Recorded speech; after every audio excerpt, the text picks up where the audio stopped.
As tarifas alfandegárias voltam a ser usadas como arma política pelos Estados Unidos da América a vários países, numa estratégia que mistura diplomacia comercial e pressão política.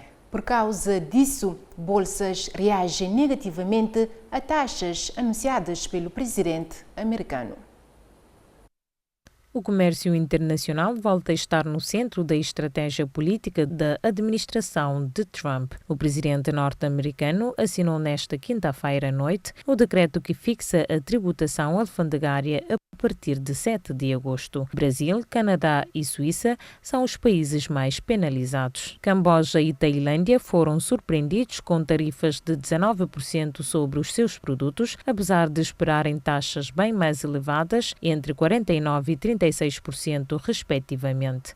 Segundo analistas, a medida visou forçar ambos os países a um cessar-fogo em disputas regionais. A medida mostra como os Estados Unidos da América têm utilizado o comércio como instrumento de influência global. Cerca de 40 países, incluindo Angola, Moçambique, Japão e os Estados da União Europeia, mantêm uma taxa padrão de 15% sobre a maioria das exportações para o mercado americano. Já o Brasil foi um dos mais penalizados. Mais de metade das suas exportações, incluindo bens industriais e agrícolas, enfrentam agora uma tarifa de 50%. Apenas alguns produtos, como petróleo, fertilizantes e aeronaves civis, foram poupados com uma taxa de 10%. Entretanto, as negociações com a China continuam, com um prazo limite marcado para 12 de agosto. Já a União Europeia, que tenta proteger produtos como vinhos e bebidas espirituosas, considerados estratégicos para países como França e Portugal, também está em conversações com Washington na tentativa de reverter os 15% aplicados.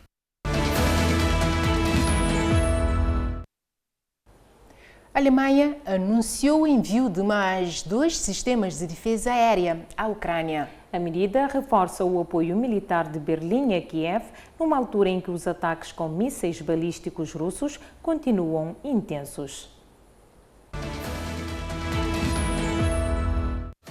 A Alemanha vai transferir para a Ucrânia mais 2 sistemas de defesa aérea Patriot, segundo o anúncio feito esta sexta-feira pelo Ministro da Defesa. A entrega surge no âmbito de um acordo de compra e venda com os Estados Unidos da América, que prevê que os equipamentos sejam recebidos inicialmente por Berlim, antes de serem encaminhados para o exército ucraniano. De acordo com o Ministro, os lançadores deverão ser entregues nos próximos dias, enquanto os restantes materiais devem chegar no prazo de 2 a 3 meses. Esta nova contribuição tem como objetivo reforçar a capacidade de defensiva da Ucrânia, sobretudo contra mísseis balísticos que têm sido usados de forma intensiva pelas forças russas. Segundo Berlim, os sistemas Patriot demonstraram ser altamente eficazes neste tipo de cenário. Com os 2 novos sistemas, a Alemanha soma agora 5 unidades do tipo Patriot entregues a Kiev, sem comprometer a sua contribuição no orçamento da NATO, uma exigência prioritária dos Estados Unidos da América. Desde o início da invasão russa, em fevereiro de 2022, a Ucrânia tem contado com o apoio militar e financeiro dos seus aliados ocidentais. Além da ajuda em armamento, os parceiros de Kiev continuam a aplicar sanções económicas à Rússia na tentativa de enfraquecer a sua capacidade de manter o esforço de guerra. O envio de Patriots é mais um sinal claro da determinação europeia em apoiar a soberania ucraniana num conflito que já dura mais de 3 anos e não dá sinais de abrandar.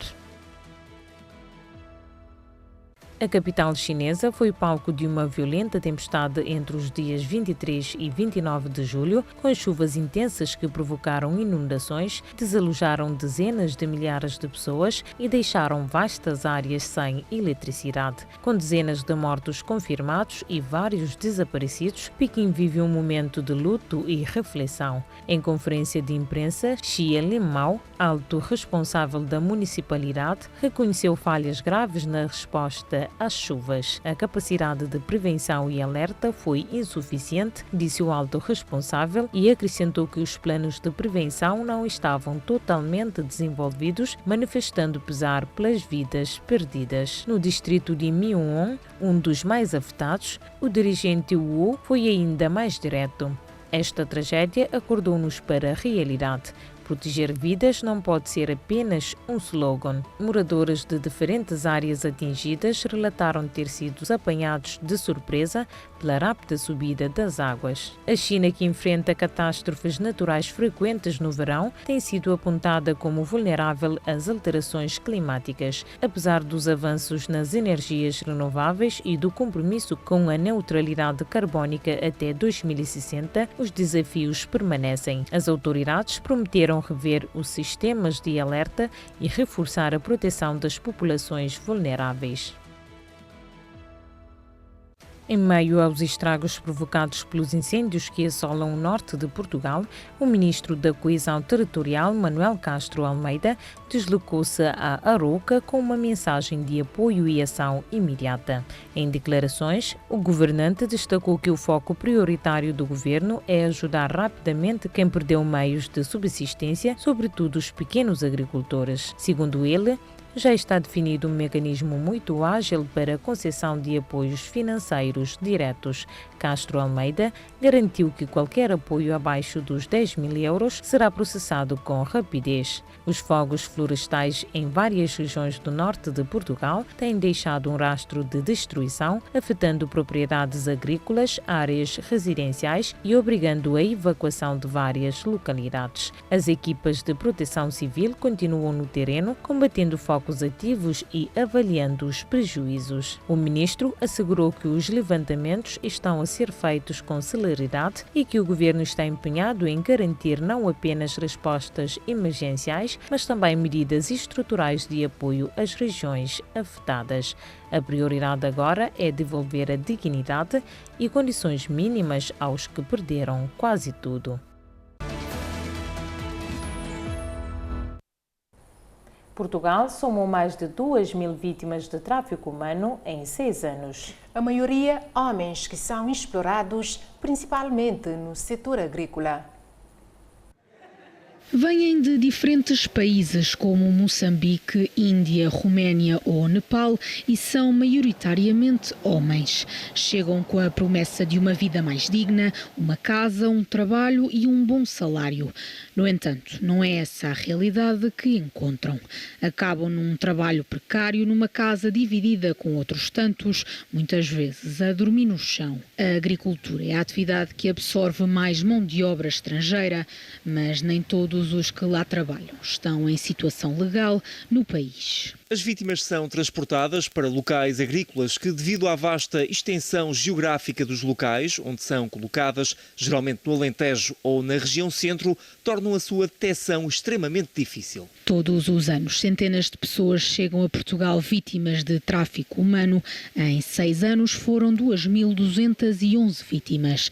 Quanto aos tipos de exploração por detrás do tráfico, a laboral continua a ser a larga maioria, com 1.161 casos, seguido da sexual com 65. Segundo um relatório do Greta, um grupo de especialistas neste tema ainda não divulgado a que o Jornal Público teve acesso, nos últimos 20 anos apenas 25 vítimas pediram uma indenização. Dessas, apenas 11 conseguiram obtê-la, sendo que os valores rondavam entre os 15 e os 35 mil euros.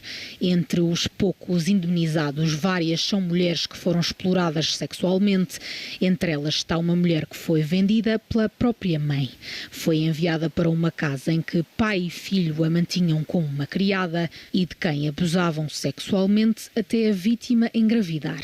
O caso só foi descoberto depois de o hospital onde a mulher teve o filho denunciar às autoridades. Os peritos encarregues deste relatório deixam ainda uma reprimenda de que Portugal deve fazer um esforço para garantir o direito das vítimas a serem ressarcidas financeiramente.